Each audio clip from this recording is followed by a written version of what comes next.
ಬೈಬಲ್ನಲ್ಲಿ ಇಲ್ಲದ 3 ಕ್ರಿಶ್ಚಿಯನ್ ನುಡಿಗಟ್ಟುಗಳು.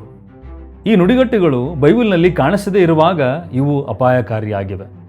ಯಾಕಂದರೆ ಬೈಬಲ್ನಲ್ಲಿ ಹೇಳಿರುವ ಹಾಗೆ ಕೇಳಿಸುವಂಥದ್ದು ಮತ್ತು ಬೈಬಲ್ನ ಸತ್ಯ ಎರಡೂ ಬಹಳಷ್ಟು ತುಂಬ ವ್ಯತ್ಯಾಸಕರವಾಗಿದೆ. ಅದರ ನಡುವೆ ನಿಂತಿರುವಂಥದ್ದು ಅಪಾಯಕಾರಿಯಾಗಿದೆ. ಅನೇಕ ಕ್ರೈಸ್ತರು ಇವುಗಳು ಸತ್ಯವೇದವು ಹೇಳುತ್ತದೆ ಎನ್ನುವ ಒಂದು ರೀತಿಯಲ್ಲಿ ನಂಬುತ್ತಾರೆ. ಆದರೆ ಬೈಬಲ್ನಲ್ಲಿ ಈ 3 ನುಡಿಗಟ್ಟುಗಳು ಇದೆಯೋ ಇಲ್ಲವೋ ಎಂದು ತಿಳಿದುಕೊಳ್ಳೋಣ. ಮತ್ತೊಂದು ಆವರ್ತಿ ಎಲ್ಲ ಪ್ರೀತಿಯ ದೇವಜನರಿಗೆ ಪ್ರೈಸ್ ಲಾರ್ಡ್ ಜೈ ಕ್ರಿಸ್ಟ್. ಮತ್ತೊಂದು ವಿಡಿಯೋಗೆ ತಮ್ಮೆಲ್ಲರಿಗೂ ಸ್ವಾಗತ. ಹೊಸಬರಾಗಿ ನೋಡುತ್ತಿರುವಂಥವರು ನಮ್ಮ ಚಾನಲ್ಗೆ ಸಬ್ಸ್ಕ್ರೈಬನ್ನು ಮಾಡಿರಿ. ಇದೇ ರೀತಿಯಾಗಿ ಮುಂದೆ ಬರ್ತಿರುವಂಥ ವೀಡಿಯೋಸ್ಗಳು ನೀವು ಮಿಸ್ ಮಾಡಿಕೊಳ್ಳುವುದಿಲ್ಲ. ಮತ್ತು ತುಂಬ ಹೃದಯದಿಂದ ಧನ್ಯವಾದಗಳು ಮತ್ತು ಕ್ರಿಸ್ತ ನಾಮದಲ್ಲಿ ವಂದನೆಗಳನ್ನು ಸಲ್ಲಿಸ್ತೇವೆ ಎಲ್ಲ ನಮ್ಮ ಸತ್ಯವಾಕ್ಯ ಚಾನಲ್ ಮೆಂಬರ್ಸ್ಗಳಿಗೆ. ದೇವರು ನಿಮ್ಮನ್ನು ಇನ್ನೂ ಹೆಚ್ಚಾಗಿ ಆಶೀರ್ವಾದಿಸಲಿ. ಮೊದಲನೇದಾಗಿರುವಂಥ ನುಡಿಗಟ್ಟು, ದೇವರು ನೀವು ತಡೆದುಕೊಳ್ಳುವುದಕ್ಕಿಂತ ಅಥವಾ ತಾಳಿಕೊಳ್ಳುವುದಕ್ಕಿಂತ ಹೆಚ್ಚಿನದನ್ನು ಕೊಡುವುದಿಲ್ಲ. ಇದು ವಾಕ್ಯನ 1 ಕೊರಿಂಥಿ 10ನೇ ಅಧ್ಯಾಯ 13ನೇ ವಚನದಲ್ಲಿ ನೋಡುತ್ತೇವೆ. ಇಲ್ಲಿ ವಾಕ್ಯ ಹೇಳುತ್ತದೆ, ನೀವು ಸಹಿಸಿಕೊಳ್ಳಬೇಕಾಗಿರುವಷ್ಟೇ ದೇವರು ಶೋಧನೆಗಳನ್ನು ಕೊಡುತ್ತಾನೆ, ನೀವು ಸಹಿಸಿಕೊಳ್ಳಲಾಗದೇ ಇರುವಷ್ಟು ಶೋಧನೆಗಳು ದೇವರು ಕೊಡುವುದಿಲ್ಲ.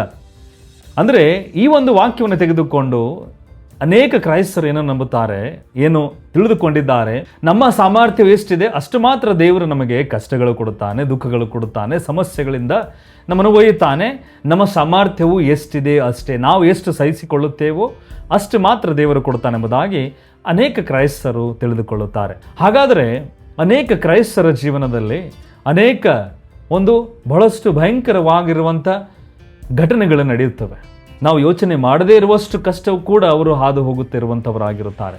ಹಾಗಾದರೆ ಅಂಥ ಒಂದು ಭಯಂಕರವಾಗಿರುವಂಥ ಘಟನೆ ಅವರು ಸಹಿಸಿಕೊಳ್ಳುವಷ್ಟು ಅವರ ಹತ್ತಿರ ಸಾಮರ್ಥ್ಯವಿದೆಯೋ? ಇಲ್ಲ. ಕೆಲವರು ತಾವು ಪ್ರೀತಿಸಿರುವಂಥವರನ್ನು ಕಳೆದುಕೊಳ್ಳುವಂಥದ್ದು, ಭಯಂಕರವಾಗಿರುವಂಥ ಅನೇಕ ಆರ್ಥಿಕ ಸ್ಥಿತಿಯಲ್ಲಿ, ಭಯಂಕರವಾಗಿರುವಂಥ ಒಂದು ಬೇರೆ ಬೇರೆ ವಿಷಯಗಳು, ನಾವು ಆ ಕಷ್ಟಗಳು ಹೇಳಿ ತಿಳಿಸುವಂಥದ್ದು ಕೂಡ ಆಗುವುದಿಲ್ಲ. ಅಂಥ ಭಯಂಕರವಾಗಿರುವಂಥ ಕಷ್ಟಗಳು ಅನೇಕ ಕ್ರೈಸ್ತರು ಹೋಗುತ್ತಾರೆ. ಹಾಗಾದರೆ ಅವರು ಅಂಥ ಒಂದು ಭಯಂಕರವಾಗಿರುವಂಥ ಕಷ್ಟದಿಂದ ಹಾದು ಹೋಗುವಂಥ ಅಷ್ಟು ಸಾಮರ್ಥ್ಯ ಹೊಂದಿದ್ದಾರೋ? ಇಲ್ಲ. ಹಾಗಾದರೆ ಈ ಒಂದು ವಾಕ್ಯ ಏನು ಹೇಳುತ್ತದೆ? ಈ ವಾಕ್ಯ, ನೀವು ಮತ್ತೆ ಅದೇ ಪಾಪದಲ್ಲಿ ಬೆಳಬೇಡಿರಿ, ಅದೇ ಪಾಪದಿಂದ ಶೋಧನೆ ಬರುತ್ತಿರುವಾಗ ದೇವರು ನಿಮಗೆ ಸಾಮರ್ಥ್ಯವನ್ನು ಕೊಡುತ್ತಾನೆ. ನೀವು ಆ ಒಂದು ಸಾಮರ್ಥ್ಯದಿಂದ, ಆ ಒಂದು ಶೋಧನೆ ಪ್ರಲೋಭನೆಯಿಂದ ನೀವು ತಪ್ಪಿಸಿಕೊಳ್ಳಬಹುದು. ನಿಮ್ಮ ಒಂದು ಸಾಮರ್ಥ್ಯಕ್ಕಿಂತ ಹೆಚ್ಚಿನ ಪ್ರಲೋಭನೆ, ಶೋಧನೆ ದೇವರು ನಿಮಗೆ ಕೊಡುವುದಿಲ್ಲ ಎನ್ನುವಂಥ ಇದೇ ಈ ವಾಕ್ಯದ ಉತ್ತರವಾಗಿದೆ. ಅದಕ್ಕೋಸ್ಕರ ನಮ್ಮ ಒಂದು ಸಾಮರ್ಥ್ಯಕ್ಕಿಂತ ದೇವರು ನಮಗೆ ಹೆಚ್ಚಿನ ಕಷ್ಟ ಕೊಡುವುದಿಲ್ಲ ಎನ್ನುವಂಥದ್ದು ತಪ್ಪಾಗಿದೆ. ಇದು ಸತ್ಯವೇದದಲ್ಲಿಲ್ಲ. ನುಡಿಗಟ್ಟು 2, ಸ್ವಯಂ ಸಹಾಯ ಮಾಡುವವರಿಗೆ ದೇವರು ಸಹಾಯ ಮಾಡುತ್ತಾನೆ. ಇದು ಬೈಬಲ್ ವಾಕ್ಯವಿಲ್ಲ. ಅಂದರೆ ನೀವು ಸಹಾಯ ಮಾಡಿಕೊಳ್ಳಿರಿ, ಆಮೇಲೆ ದೇವರು ನಿಮ್ಮನ್ನು ಸಹಾಯ ಮಾಡುತ್ತಾನೆ ಎಂಬುದಾಗಿ ಕೆಲವು ಕ್ರೈಸ್ತರು ನಂಬುತ್ತಾರೆ, ಅಥವಾ ಅನೇಕ ಕ್ರೈಸ್ತರು ಕೂಡ ನಂಬಬಹುದು.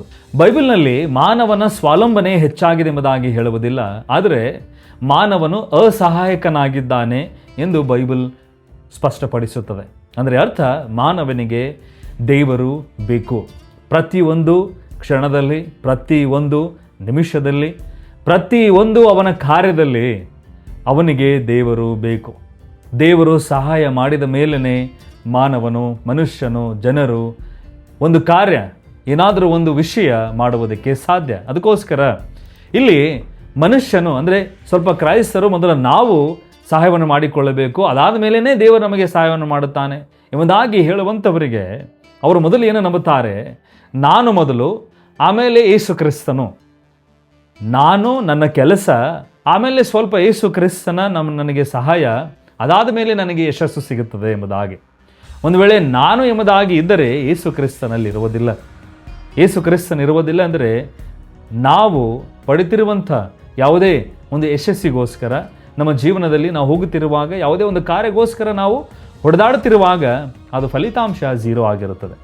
ಆದರೆ ದೇವರೇ ನಾನಲ್ಲ, ಎಲ್ಲವೂ ದೇವರಾಗಿದ್ದಾನೆ, ಆತನು ಒಂದು ಬೆಳ್ಳಿ ಆಗಿದ್ದಾನೆ, ನಾನು ಕೊಂಬೆ ಆಗಿದ್ದೇನೆ, ನಾನು ಆತನಲ್ಲಿಯೇ ಇದ್ದುಕೊಂಡು ಫಲಗಳನ್ನು ಕೊಡಬೇಕು ಎಂದು ತಿಳಿದುಕೊಂಡು ನಿನ್ನ ಕಾರ್ಯವನ್ನು ನಿನ್ನ ಸಂಪೂರ್ಣ ನಿಷ್ಠೆಯಿಂದ ನೀನು ಮಾಡುತ್ತಿರುವಾಗ, ಅವಾಗ ಖಂಡಿತ ದೇವರು ನೀನು ಫಲ ಕೊಡುವ ಹಾಗೆ ಕೊಂಬೆಯಾಗಿ ದೇವರು ನಿನ್ನನ್ನು ನಡೆಸ್ತಾನೆ. ಕ್ರಿಶ್ಚಿಯನ್ ನಂಬಿಕೆಯು ಯೇಸುವನ್ನು ಬಳಸಿಕೊಂಡು ಯಶಸ್ಸು ಪಡೆಯುವ ಸ್ವಯಂ ಸಹಾಯವಲ್ಲ, ಇದು ಸಂಪೂರ್ಣ ಶರಣಾಗತಿಯ ಜೀವನವಾಗಿದೆ. ಹಾಗಾಗಿ ಮೊದಲು ನೀನು ಸಹಾಯವನ್ನು ಮಾಡಿಕೊ, ಆಮೇಲೆ ದೇವರು ನಿನ್ನನ್ನು ಸಹಾಯ ಮಾಡುತ್ತಾನೆಂಬುದಾಗಿ ಹೇಳುವಂಥದ್ದು ಸುಳ್ಳಾಗಿದೆ. ಇದು ಬೈಬಲ್ನಲ್ಲಿ ಇಲ್ಲ.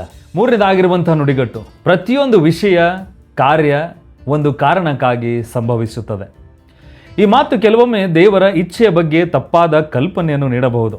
ನಾವು ದೇವರ ಸಾರ್ವಭೌಮತ್ವವನ್ನು ನಂಬಬೇಕು, ಅದು ಸತ್ಯವೇದದಲ್ಲಿ ಹೇಳಿರುವ ಹಾಗೆ. ರೋಮ 8:28 ದೇವರನ್ನು ಪ್ರೀತಿಸಿ ದೇವರ ಉದ್ದೇಶಕ್ಕೆ ಅನುಸಾರವಾಗಿ ಕರೆ ಹೊಂದಿದವರಿಗೆ ಸಕಲವನ್ನು ಒಳ್ಳೆಯದಕ್ಕಾಗಿಯೇ ದೇವರು ಮಾಡುವರು ಎಂದು ನಿಮಗೆ ಗೊತ್ತಿದೆ. ದೇವರಿಂದ ಕರೆಯಲ್ಪಟ್ಟವರ ಜೀವನದಲ್ಲಿ ಎಲ್ಲವೂ ಒಳ್ಳೆಯದಕ್ಕಾಗಿಯೇ ಆಗುತ್ತದೆ ಎಂಬುದಾಗಿ ಹೇಳಿದರೆ ಭಯಂಕರವಾಗಿರುವಂಥ ಒಂದು ಚರ್ಚ್ ಹಿಂಸೆಯಲ್ಲಿ ಒಳಗಾಗ್ತಾ ಇದೆ. ಅಲ್ಲಿ ನೋಡುತ್ತಾ ಇದ್ದೇವೆ, ಎಷ್ಟೋ ಕ್ರೈಸ್ತರು ತಮ್ಮ ಪ್ರಾಣಗಳನ್ನೇ ಬಿಡುತ್ತಾ ಇದ್ದಾರೆ. ಎಷ್ಟೋ ಕ್ರೈಸ್ತರು ಮನೆಗಳಿಂದ ಓಡಿಸಿ ಬಿಡುತ್ತಾ ಇದ್ದಾರೆ. ಎಷ್ಟೋ ಕ್ರೈಸ್ತರ ಸಭೆಗಳು ಧ್ವಂಸ ಮಾಡುತ್ತಾ ಇದ್ದಾರೆ. ಎಷ್ಟೋ ಕ್ರೈಸ್ತರು ತಮ್ಮ ಒಡ ಹುಟ್ಟಿದವರನ್ನು ಕಳೆದುಕೊಳ್ಳುತ್ತಾ ಇದ್ದಾರೆ. ಅಂದರೆ ಅವರು ರಕ್ತ ಸಾಕ್ಷಿ ಆಗ್ತಾ ಇದ್ದಾರೆ, ಕ್ರಿಸ್ತನ ನಾಮದಲ್ಲಿ ಸಾವನ್ನಪ್ಪುತ್ತಾ ಇದ್ದಾರೆ. ಅಂದರೆ ಈಗ ಅವರ ಜೀವನದಲ್ಲಿ ದೇವರು ಒಳ್ಳೆಯದನ್ನೇ ಮಾಡದನೆಂಬುದಾಗಿ ಹೇಳುವಂಥದ್ದು ಸಾಧ್ಯವೋ? ಖಂಡಿತವಾಗಿಯೂ ಇಲ್ಲ. ಸತ್ಯವೇದವು ಆ ರೀತಿಯಾಗಿ, ಇಲ್ಲಿ ಪೌಲನು ಆ ರೀತಿಯಾಗಿ ಹೇಳುತ್ತಾ ಇಲ್ಲ. ಇಲ್ಲಿ ಪೌಲನು ಹೇಳುವಂಥದ್ದು, ಅಂಥ ಒಂದು ಸಮಯಗಳಲ್ಲಿ ದೇವರು ನಿಮ್ಮ ಜೊತೆ ಇರುತ್ತಾನೆ, ದೇವರು ನಿಮ್ಮ ಬಲವಾಗಿರುತ್ತಾನೆ, ದೇವರು ತನ್ನ ಆತ್ಮನಿಂದ ನಿನ್ನನ್ನು ಸಮಾಧಾನ ಪಡಿಸುತ್ತಾ ನಿಮ್ಮನ್ನು ನಡೆಸುವಂಥವನಾಗಿರುತ್ತಾನೆ.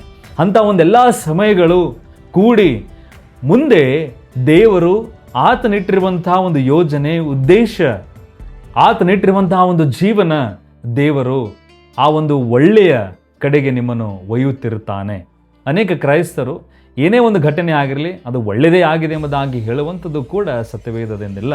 ಅದಕ್ಕೋಸ್ಕರ ಇಲ್ಲಿ ಜನಪ್ರಿಯ ನುಡಿಗಟ್ಟು, ಮೀರಿದ ಕಷ್ಟ ಬರುವುದಿಲ್ಲ, ತಪ್ಪಾದ ಊಹೆ, ನೀವು ಎಲ್ಲವನ್ನೂ ಎದುರಿಸಲು ಶಕ್ತರಾಗಿದ್ದೀರಿ. ಆದರೆ ಬೈಬಲ್ನ ಸತ್ಯ ಏನಿದೆ, ನೀವು ಬಲಹೀನರಾಗಿದ್ದಾಗ ದೇವರು ನಂಬಿಗಸ್ತನಾಗಿದ್ದಾನೆ. ಸ್ವಯಂ ಸಹಾಯ ಮಾಡುವವರಿಗೆ ದೇವರು ಸಹಾಯ ಮಾಡುತ್ತಾನೆ. ಇಲ್ಲಿ ತಪ್ಪಾದ ಊಹೆ ಏನಾಗಿದೆ, ದೇವರು ಸ್ವಾವಲಂಬನೆಗೆ ಪ್ರತಿಫಲ ನೀಡುತ್ತಾನೆ. ಆದರೆ ಬೈಬಲ್ನ ಸತ್ಯ, ನಮ್ಮ ಸಹಾಯವು ದೇವರಿಂದಲೇ ಬರುತ್ತದೆ.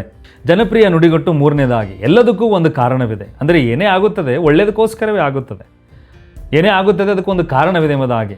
ಆದರೆ ಇದರ ತಪ್ಪಾದ ಊಹೆ ಏನಾಗುತ್ತದೆ, ದುರಂತದ ಉದ್ದೇಶದಲ್ಲಿ ನಾವು ಏನಂತ ವಿವರಿಸಬಹುದು, ಯಾವುದಾದ್ರೂ ಒಂದು ಘಟನೆ ಆಗಿರುವಂಥ ಸಮಯದಲ್ಲಿ ಏನಂತ ನಾವು ಉತ್ತರಿಸುವಂಥದ್ದಾಗಿರುತ್ತದೆ, ವಿವರಿಸುವಂಥದ್ದಾಗಿರುತ್ತದೆ. ಆದರೆ ಬೈಬಲ್ನ ಸತ್ಯ ಏನಿರುತ್ತದೆ, ಎಲ್ಲದರಲ್ಲಿಯೂ ದೇವರ ಒಂದು ಆತನ ಉದ್ದೇಶಕ್ಕೋಸ್ಕರ, ಆತ ನಮ್ಮ ಜೀವನದಲ್ಲಿ ಮುಂದೆ ಇಟ್ಟಿರುವಂಥ ಆ ಒಂದು ದೊಡ್ಡ ಆಶೀರ್ವಾದ, ಆತನ ಮಕ್ಕಳಾಗೆ ಹೀಗೆ ಆಗುವಂಥ ಆತನ ಒಂದು ಕಾರ್ಯಕ್ಕೋಸ್ಕರ, ಆ ಸಿದ್ಧಿಗೆ ಬರುವುದಕ್ಕೋಸ್ಕರ ದೇವರ ಕಾರ್ಯವನ್ನು ನಿರ್ವಹಿಸ್ತಾನೆ.